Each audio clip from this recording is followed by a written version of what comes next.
Hello everybody and welcome to some more Airway Sim. The journey of Anime Air goes on. Now, we are running into a few slight complications here. As you can see, our operating profit is 85 million, but it's only at a 20% margin. This is truly a horrible margin considering the fuel price right now. Take a look at the fuel price. We're only paying 490 USD per 1,000 kilograms of fuel. What this means is that our fuel break-even point, if you take a look at our weekly profits here, we're spending 100 million on fuel a week. With 85 million profit, I mean, if this goes up less than one time, like if this goes up like 80%, we're not profitable anymore. So our fuel break-even is about $900, which is really not good. Fuel is known to go as high as 1,400, in which case we'd be losing 100 million a week. That is obviously an unsustainably high loss. I wouldn't even know how to deal with something like that, besides saving up enough money to overcome that era. Now, there are a few things going for us. One of them is, if we take a look at our routes here, most of our routes are still chilling at the low route image. Routes like this are all money losing routes. About 80% or 80 route images would probably be around a break-even point, but if we take a look at these routes, I'm guessing the load factor is still not very good. So if we go to manage routes, and we'll take this for an example. A route to this place. Sorry, I have a burp there. Not trying to pronounce it. But I mean, this should be pretty profitable route. 80,000 kilograms of cargo on a direct flight. Yeah, we're only making 300k, which is a measly 40% load factor. This should be around 80, or making twice and a half as much money, roughly. Now that's obviously not the case, and that's simply because cargo is very sensitive to route image. So, yeah. On the right side, however, something very big has happened, which has actually made me want to record an episode, and that is if we take a look at the airline news here. Voyager has declared bankruptcy. He was a relatively unprofitable airline flying a ton of cargo. Now, without him, not only is Narita swimming in slots, as you can see here, and swimming in cargo demand as well, even on the first pages. And you know, there's nothing I like more than first page cargo. And I think I'm going to actually open these routes with 747s, despite the fact that I originally wanted to use 757 spam. Now, the reason for this is simply because there's no need to spam out competition when there's less competition. Supreme Airlines here, he's too profitable for me for my spamming to make a really large difference into his profit. At this point, for him to die at 3 billion profit at a higher margin than I have myself, my only hope is that as his fleet expands, the penalty of having too many fleets hits him harder and harder and harder. And obviously, I'm going to try to add some frequency to skip like into his routes, but ultimately speaking, with such a big jump in load factors that he's going to get from Voyager's bankruptcy, he's going to be extremely profitable in the next few quarters. Probably the most profitable airline out there. So yeah, with that in mind, it's time to go ahead and open some more routes. Now we should have enough ERF freighters to open a new ERF schedule, so we can go ahead and do that for this week, and we can take advantage of the fact that we have slots at every time now, which is just a brilliant feeling, by the way. Yeah, I think at the range of Orlando, I think I want to tech stop. It's worth it. Even a 777F will need it to get a full payload. So yeah, for Orlando, I'll want a tech stop. Yeah, once again, I think this bankruptcy secures the fact that I would really prefer a 777F in the future, rather than an A330F, which is of course a smaller option to transfer into. Yes, the problem with the A330F is simply it's not so much more efficient than the 777F, that the extra 102,000 kilograms of cargo demand and ability to one-stop or no tech stops to North America is just too valuable. No tech stops in North America is just incredible, and yeah, I don't really want to do something else. I think I'm gonna actually select an even larger standard cargo partition here. It should be a good thing. And yes, we sort by ERFs, we should have a good number of them. Yeah. So we can go ahead and open these routes. There's just so much demand sitting around, like everywhere. If we take even obvious routes like Chicago, the oversupply margins are really small, so we can continue to 757 spam them, and any route with no oversupply margin, I will add 747s to if there's more demand than supply.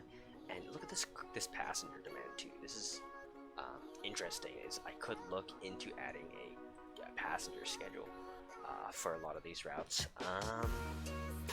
One of the problems with passenger schedules is the fact that the 747 is such a bad, inefficient passenger plane. I mean, its cargo efficiency is questionable at best, but at least the payload is high. The payload for passengers isn't even higher than like a 777-300ER to a noticeable standpoint, especially for the fact that just because the capacity is higher doesn't mean it's gonna be full. Passenger demand, like cargo, splits extremely evenly among these schedules, so it's like not very useful that look at that 747F Transglobal Airlines also benefiting from the large size there. But yeah, what was I saying? Yeah, basically I'm saying is, like, I would really want open demand on passengers, and it's really hard to find open demand on passengers. Anyways, those seem to be the routes which Voyair's debt has benefited the most. It's the ones on the first few pages. I think I should take a look at Europe too, because this guy goes for obvious routes, and Europe is quite an obvious choice for destination. And I don't see very much cargo demand after this that he was occupying. It's mostly on the first page. So we can go ahead and sort to Europe and see if some of the really obvious choice. Why is Paris above London? What? It should go London, Paris, Frankfurt, or London, Frankfurt, Paris. At the worst. Something very strange is going on here, guys. Look at this passenger, man. It's just so open. I would love to frequency spam it with 767F. Or 767, period. 767s, by the way, are, in my opinion, the most underrated and underutilized planes out there. Like, for whatever reason, people really prefer A330s, even though when you're using a larger plane like the A330 for passengers, you're mostly hauling around more empty seats. Yeah, so much of the time, I see that players prioritize larger airplanes, especially the 777 passengers. The 777 passenger service for me is kind of cringe almost. The fact is, almost all 777s just fly mostly empty almost all the time. Well, when I say mostly empty, I mean like they would fly the same number of passengers as an A330 or even a 767-300ER. And people love to fly them anyway. And I have no idea why, especially when they're out of an airport like London Heathrow. I see people immediately gravitate towards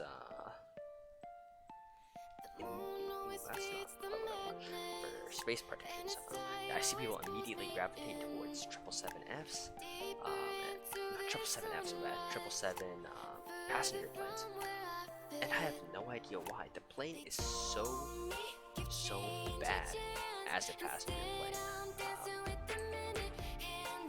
The payload is so marginal, especially these are the 200s. The 300 variant is actually quite efficient per passenger, but it's just extremely large size, makes it hard to find a route for in this game. But the 200, which is the most popular model in this game, is truly terribly efficient. It uses 6,000 kilograms of fuel per hour to carry like 10% more passengers than A330, which uses like 20% less fuel. So the per passenger fuel economy is not very good. In addition, the belly cargo is not as good as you would hope for either. Belly cargo, for me at least, is actually one of the most important aspects for any aircraft. The profitability you'll find when the belly cargo partition is large is vastly improved when you're flying out of cargo hubs. This is actually quite interesting because cargo hubs tend to overlap with places with high staffing costs. So if you're in somewhere with dirt cheap staffing costs, your margins are going to be high even though you don't have any belly cargo, which is kind of interesting, I guess. You're not really dependent on having good belly cargo at all when you're in poorer countries, but when you're in really rich countries, good belly cargo is just so crucial to keeping your margins high, actually. In a lot of routes, say out of Manchester or London, Gatwick, cities where there's good cargo demand but mediocre passenger demand are areas where I find that sometimes the belly cargo partition on your passenger aircraft can be more profitable than the passenger. I don't have any examples of this right now, but I've seen when I was flying out of Manchester, where you only have one flight from passenger flights on a lot of cities. A lot of these cities are dependent on the cargo partition to make money, not the passenger partition. In addition to the extremely high staffing costs, it kind of makes sense why it would be that way. Yeah, it's hard to make money on long-haul flights with just passengers and a low premium partition of passengers, which is one of the kind of key things to note about London Heathrow, for example, or even LAX. Is these airports have extremely high proportions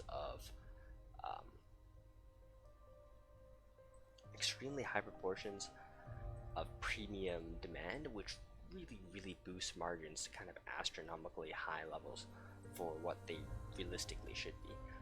Anyways, I'm really struggling to find a last route here. Doesn't seem to exist. The cargo demand opened up by these last 3 routes is kind of limited, to be honest, by this guy's bankruptcy. For some reason, feels like he didn't actually open up very much spare demand. I guess I could add a competing flight to Boston. If I do, it would be splitting 5 ways. It'd be 50,000 kilograms. That's not enough. Not enough for a 757 or 747, 757. Hell yeah. I really need to speak more precisely. Well, that's an interesting one. So I can get 50,000 kilograms of strictly heavy cargo by flying to Honolulu. I'm doing it. I need a route anyway, so yeah. Take off at 9 exactly. Oh my god, I love having slots available. I'm gonna schedule as many aircraft as I possibly can. Okay, let's see if we can find a longer route first. Where else did Voyair fly to? I think he flew to Iran. This is India, not Iran.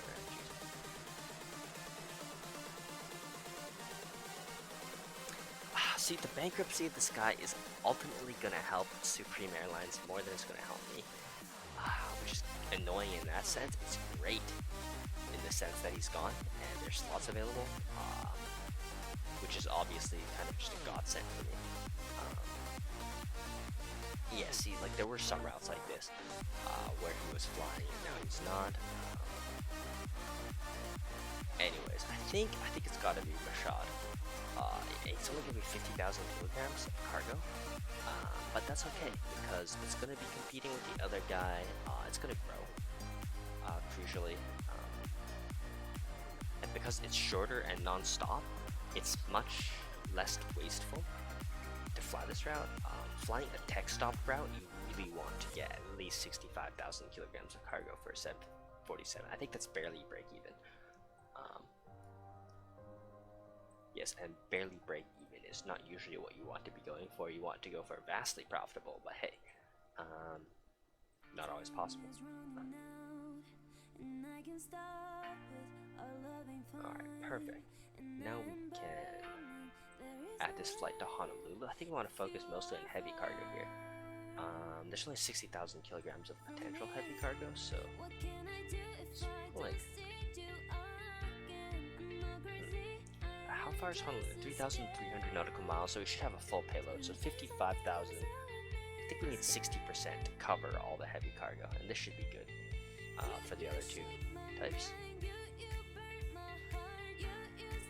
we can go ahead and slot this flight in, and we have more than enough time for a weekly maintenance check. Yeah, so this is perfect. In fact, if we were really caring, we could probably fit a short flight to a local Japanese destination. I'm actually curious to see how that was going. I made a flight to Sapporo on one of my aircraft, and I want to see if that is profitable. So let's see. How do you spell Sapporo? There we go. Yes, I made a cargo flight here, and I'm really curious what happened to the demand numbers. Holy smokes, I turned it into real demand. That is awesome. I'm sure I pulled most of this from Haneda over. There's more heavy cargo than any other type because obviously Haneda is not serving the heavy cargo. Oh, I made a mistake in these partition sizes. But other than that, it's going great. Okay. I'll learn that from the future if for any more routes. I'm not going to retroactively change the cargo partitions. I value IRL time efficiency highly. If you were a smaller size company, like say 20 aircraft, yes, it'd be completely worth it to go and change that route to. Oh, my phone is ringing.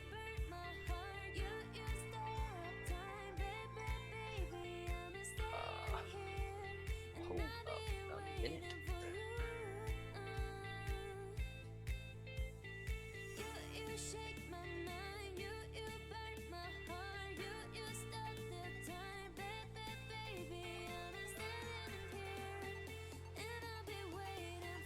Sorry for that, I had to reply to that.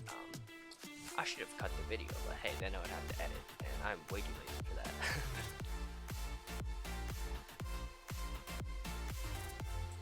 We can go ahead and finish scheduling this now. So that was a short haul cargo route I was just showing there to Sapporo. And they're a really good filler for when you have a little bit of time left in the day. Clearly, it was actually possible to pull the cargo demand over from Haneda, which is of course where domestic demand would normally be going.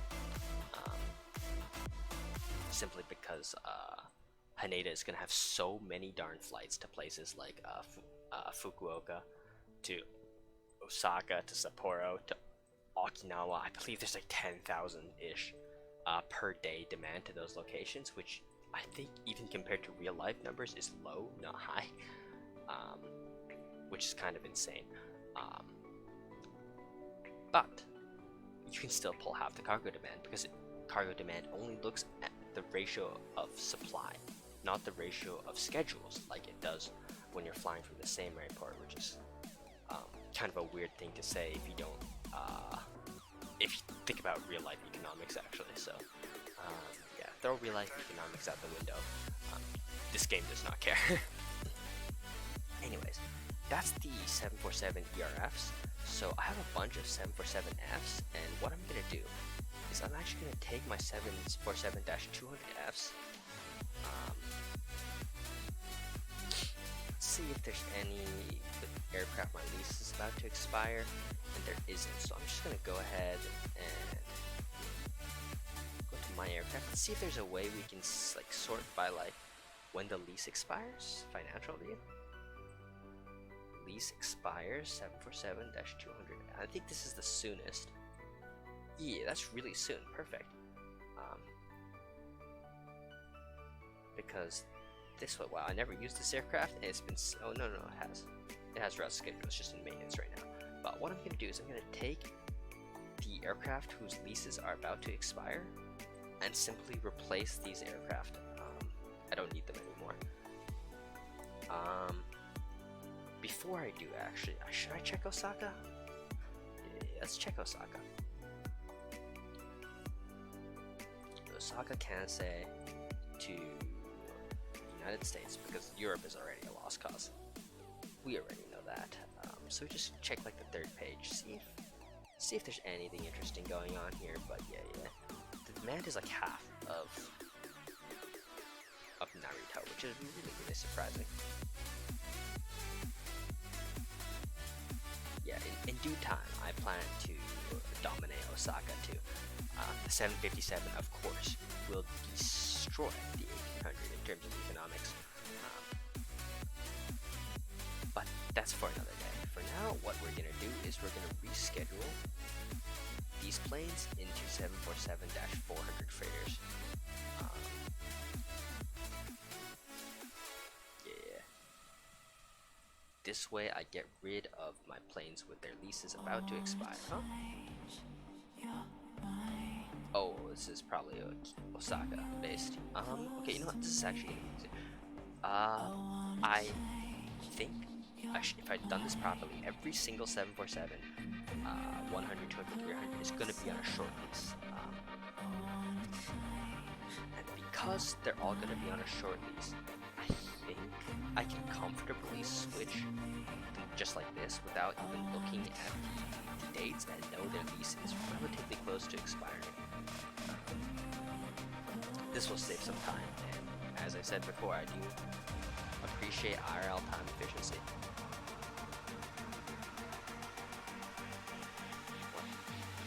Why won't that transfer? I have no idea why that won't transfer. I'll try. I don't get it. 345. Why would it suddenly?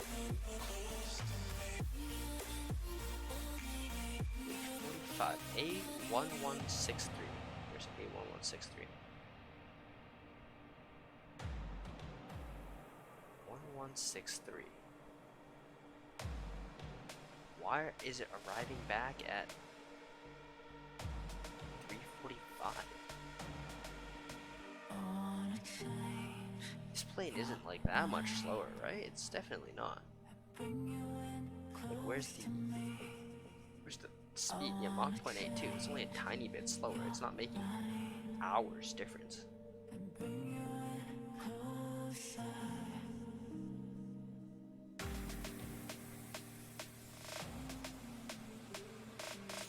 At 345. Why is it getting stuck at 345 is what I don't get.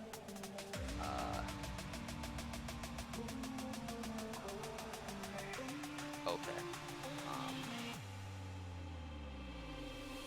So what can I do to fix this? 1163. Where's it arriving at 345, guys?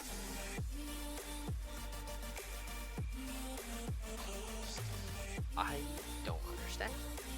Straight up. I straight up don't understand. So it's flying to Midland. Midland has no curfew. Then we're flying back to Haneda. Okay, this should give it more than enough time to make it back to Haneda. Okay, now let's see if we, oh gosh. Let's put this back and see if it'll transfer the schedule now.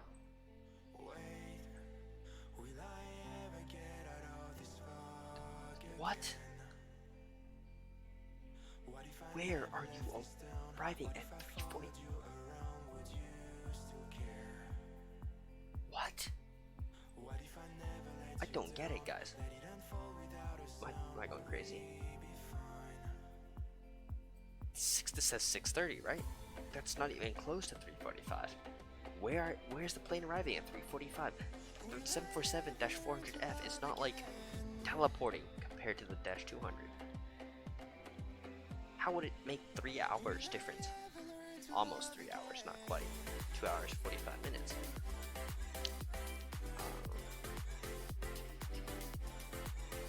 I am very confused. Maintain original department. There's no like, nowhere does it say it's like removing my text stops or something like that. Oh my gosh, that is just infinitely frustrating. Okay, I'll skip. I am seeing these flight numbers right, like 1136, 1163, and 1164.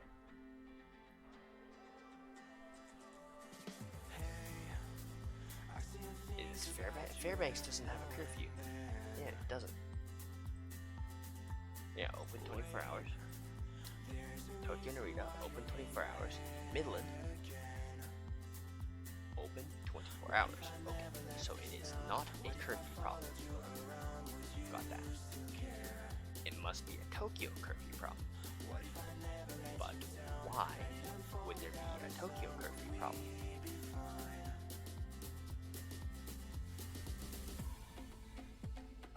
I don't get it. Everything looks fine to me. Departs Midland at 1:35, arrives locally back at 6:30.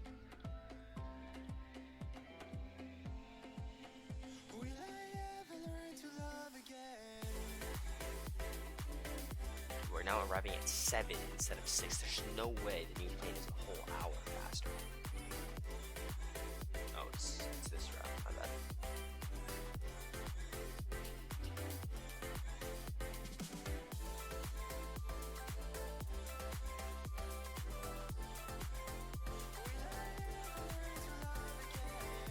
What route did I even edit? And what did I do? Oh, son. I'm going crazy, guys. Now, transfer. It's still this 3 minutes 45. Is this game crazy?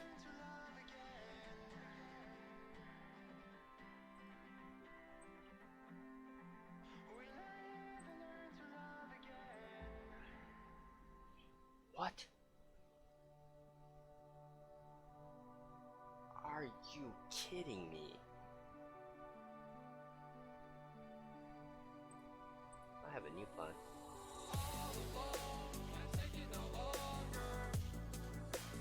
Holy shoot, that is a lot faster though.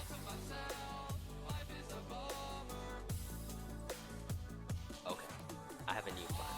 So if we refresh, okay, we remove from schedule. Okay, now we transfer this to a 747-400. Now we edit this route to be for a 747-400.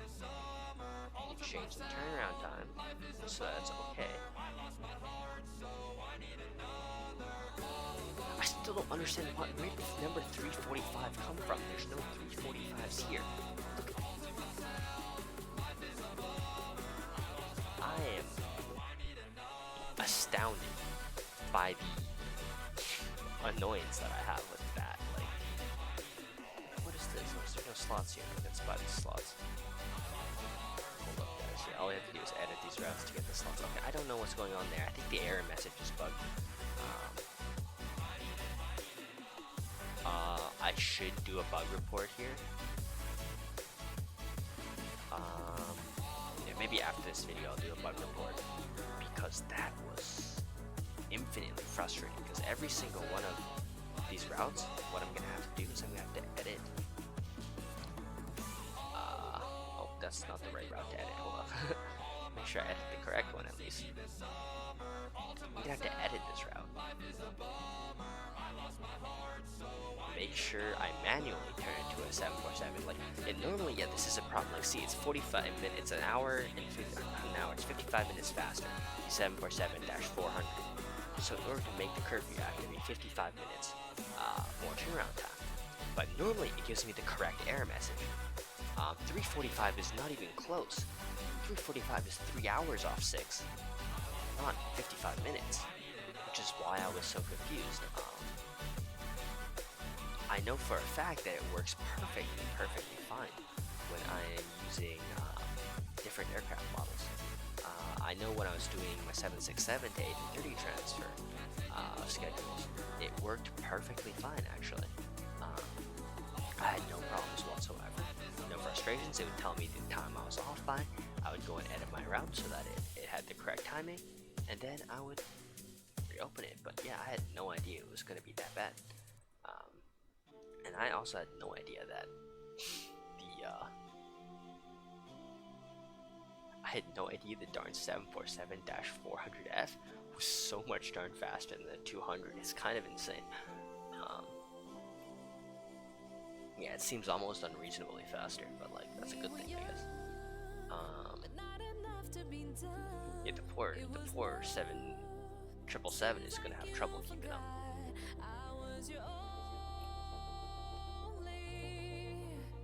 So it should be this one, right? Let's see if I get it right. Oh my gosh, yeah. See, I predicted that was the route the schedules would transfer to. Oh, I didn't accidentally transfer. Oh no. Oh no. Okay, let's see which combi flights I accidentally I forgot to sort by combis. Save VIP. There's only 6 of these. Okay, so I accidentally transferred one of these to 747-400s, so oh gosh. VIP. And yes, let's transfer this back to the damn combi planes. Oh gosh darn it, why'd I have to make my life so complicated? Okay, let's see what was the other one that I messed up. It's not VIDP. For one without VIDP. This said VOMM. Yep, okay, so we can go here to VOMM. And we can move these back to the stupid combi planes they belong. These combi planes don't make any money, by the way. I'm kind of disappointed of myself for thinking they would. Yeah, we'll fix it eventually. We'll change them out for an efficient passenger aircraft and an efficient cargo aircraft. Because the 747-200 is legitimately so inefficient. I'm pretty sure it uses more fuel costs more to operate than a separate separate 757 plus like 767. I'm pretty sure it costs more, especially ones which are this old. Alright, perfect. Now we can go ahead and transfer these to 747-400s.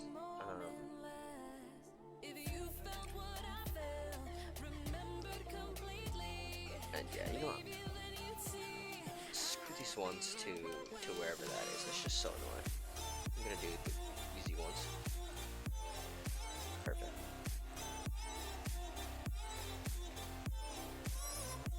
Oh no, this one has Midland on it. How can I do it? Oh wait, is that literally all of them? Okay, never mind. I have to deal with these stupid Midland flights.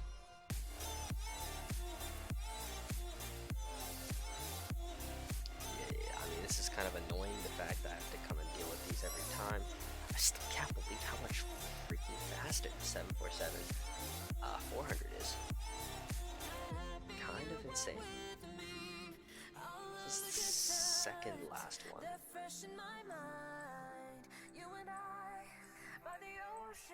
Okay, well, I don't know why. I guess I accidentally closed the scheduling page. Where did it go? Tokyo Narita 747-400F. Should be the second last page. Yeah, here we go.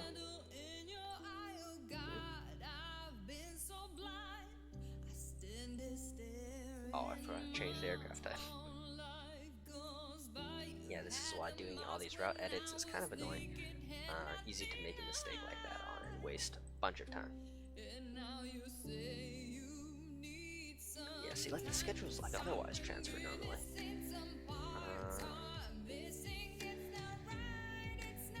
Oh, this one should transfer fine. No funny schedules going on. Perfect. And now what we can do with my aircraft is go to my aircraft, go to maintenance technical view. Actually, we don't even have to do that. We can say view all in this fleet group and say no route schedule. We can go ahead and return all of these. We don't need them. They're draining money via leases. We don't need that. We're gonna have to pay a bunch of lease fees in order to cancel all these leases, but I think it's good to stop flying this shithole of aircraft. If we terminate them, yeah, 4 million. It's not a big deal. I mean, these planes were making in their heyday that like this amount of money in probably about a couple months. So it's not bad. Given that we've been flying with a 7 million, that's an expensive one. Yeah, but on average, these terminations are costing about 5 million, which is not the worst. Obviously, if I'd gone for shorter lease periods. Oh, it's sell air. I own this aircraft. Well, it's obviously not gonna sell. So let's go ahead and skip that.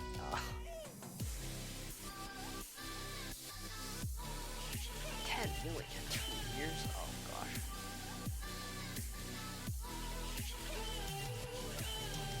Yeah, as you can see, on any of the longer leases were a big mistake. I should have made the leases closer to minimum length so that lease cancellations cost less. But this is a one-time loss, so I don't mind too much. But yeah, it hurts clicking this every time, knowing that I'm just basically deleting money from the. Oh, I own another one. Yeah, I'll get rid of those ones last. I mean, it doesn't cost much having unused owned aircraft. So what I'm gonna do is probably replace a couple more leased aircraft. Yeah, that should be good. Anyways, that was kind of good episode so far. I think the rest of what I want to do is just to use all these 757s. In a lot of sense, it's the more interesting part, but I'll upload that as a separate video. This was getting pretty long. Hopefully you guys enjoyed. I'll see you guys next time. Peace.